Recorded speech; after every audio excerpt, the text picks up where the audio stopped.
दोस्तों नमस्कार। लोको ज्ञान अर्जन चैनल में आप सभी का स्वागत है। आज हम लोग कन्वेंशनल लोको के फंक्शन को समझते हैं और देखते हैं कि कैसे काम करता है।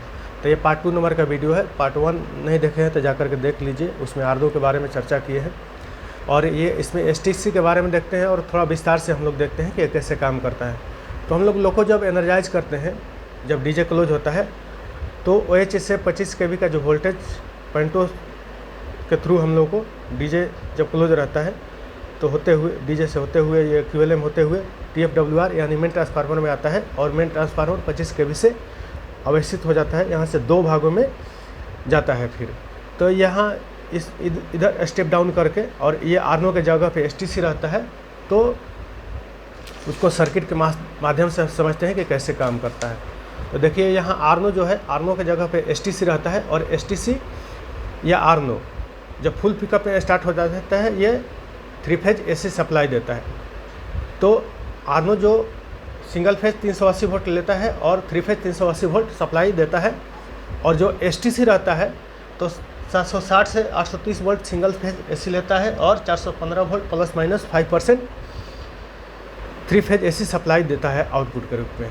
तो ये देखिए 3 फेज से जब STC या आर्नो जब चालू होता है तो उसके साथ में 5 ऑक्सिलरी मोटर MPH, MVSI 1-2 और MVSL ये 1-2। ये चूँकि देखिए इसका कोई कॉन्टेक्टर नहीं दिया हुआ है, तो ये सब 5 ऑक्सिलरी मोटर जो है उसके साथ में चलता है। देखिए 3 फेज का ये 3 लाइन बनाया दिया हुआ है कि 3 फेज से चलता है। और MVMT 1-2 और MVRH इसका देखिए C105, C106 और C107 ये कॉन्टेक्टर दिया हुआ है। तो जब हम लोग BL VMT ऑन करते हैं तो ये तीनों ऑक्सिलरी मोटर ये चलता है। और ये जब हम लोग BL-CPA को ऑन करते हैं तो C101, C102 और C103 ये कॉन्टेक्टर क्लोज होता है और हम लोग का तीनों CPA चलता है पोजीशन के हिसाब से। और देखिए इन सब को ये 3 फेज AC सप्लाई ये आर्नो से या STC से मिलता है। तो ये सब मोटर देने का उद्देश्य क्या है कि देखिए जब हम लोग का मेन ट्रांसफार्मर जो 25 kV से आवेशित होता है तो मेन ट्रांसफार्मर जो यहाँ देखिए ये TFWR जो है, ये जो ट्रांसफार्मर है, ये ट्रांसफार्मर ऑयल के अंदर में, टैंक के अंदर में ऑयल रहता है और ऑयल के अंदर में ये सब डूबा रहता है।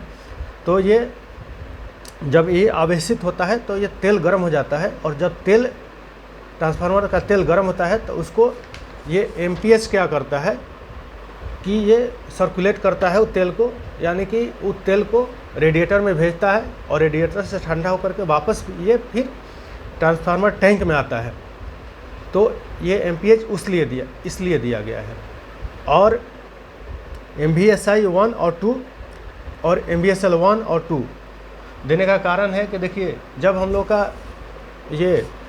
हम लोग नॉच लेते हैं, MP से नॉच लेते हैं तो GR को घुमाते हैं और GR से मेन ट्रांसफार्मर से GR के थ्रू वोल्टेज को टैपिंग करते हैं और ये TFP में भेजते हैं। और TFP एक स्थिर अनुपात वाला ये ट्रांसफार्मर होता है। इसका एक प्राइमरी और 2 सेकेंडरी वाइंडिंग रहता है। तो 2 सेकेंडरी वाइंडिंग में एक पहला जो होता है RSI ब्लॉक 1 और SL से जुड़ा रहता है, और दूसरा RSI 2 और SL 2 से ये जुड़ा रहता है।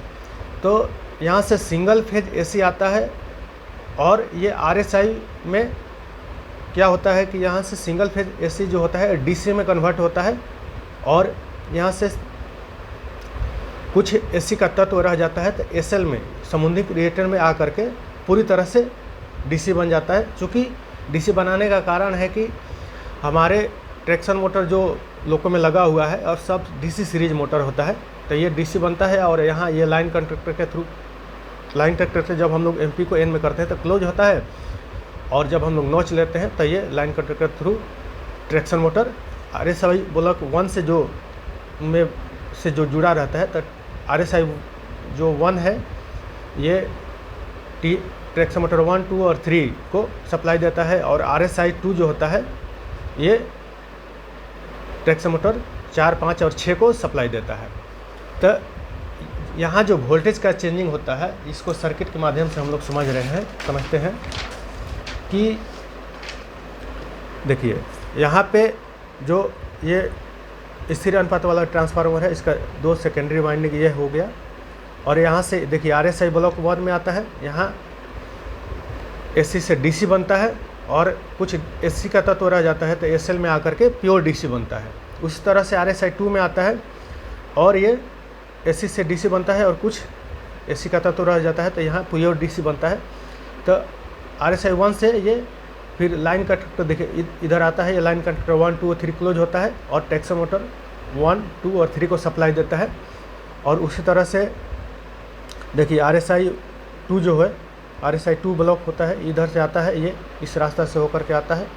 और देखिए यहाँ लाइन कॉन्ट्रैक्टर 4, 5 और 6 क्लोज होता है जब MP को N में हम लोग करते हैं तो। और यहाँ से ट्रैक्शन मोटर 4, 5 और 6 को सप्लाई देता है।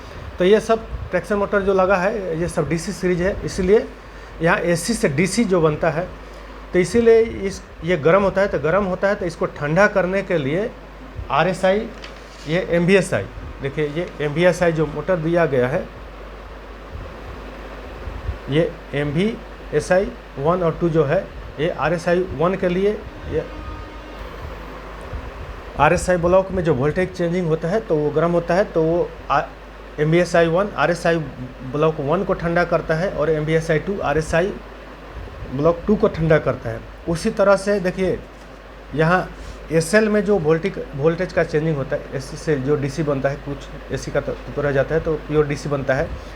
तो यहाँ भी वोल्टेज का चेंजिंग होता है तो ये भी गर्म होता है। तो इसको भी ठंडा करने के लिए देखिए MVSL 1 SL 1 को ठंडा करता है और MVSL 2 SL 2 को ठंडा करता है।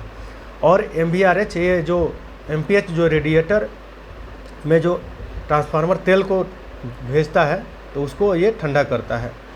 और जब हम लोग ट्रैक्शन मोटर में वोल्टेज देते हैं, TM1, TM2 और TM3 में जो वोल्टेज हम लोग देते हैं उसमें, तो ये करंट जो सप्लाई इसमें देते हैं तो ये ट्रैक्शन मोटर गर्म होता है। तो उसको ठंडा करने के लिए देखिए MVMT 1 ट्रैक्शन मोटर 1, 2 और 3 को ये ठंडा करता है और MVMT 2 जो है ट्रैक्शन मोटर 4, 5 और 6 को ये ठंडा करता है। तो इसके लिए ये इस उद्देश्य से दिया गया है।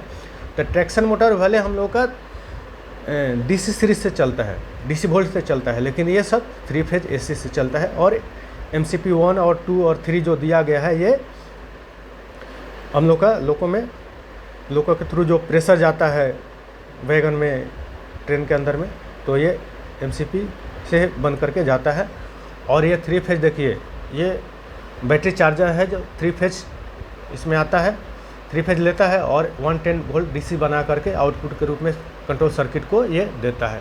तो इस तरह से हम लोग का लोको में ये काम होता है। तो आज हम लोग कन्वेंशनल लोको के फंक्शन को समझे। वीडियो अच्छा लगे तो लाइक करें, चैनल को सब्सक्राइब करें। धन्यवाद।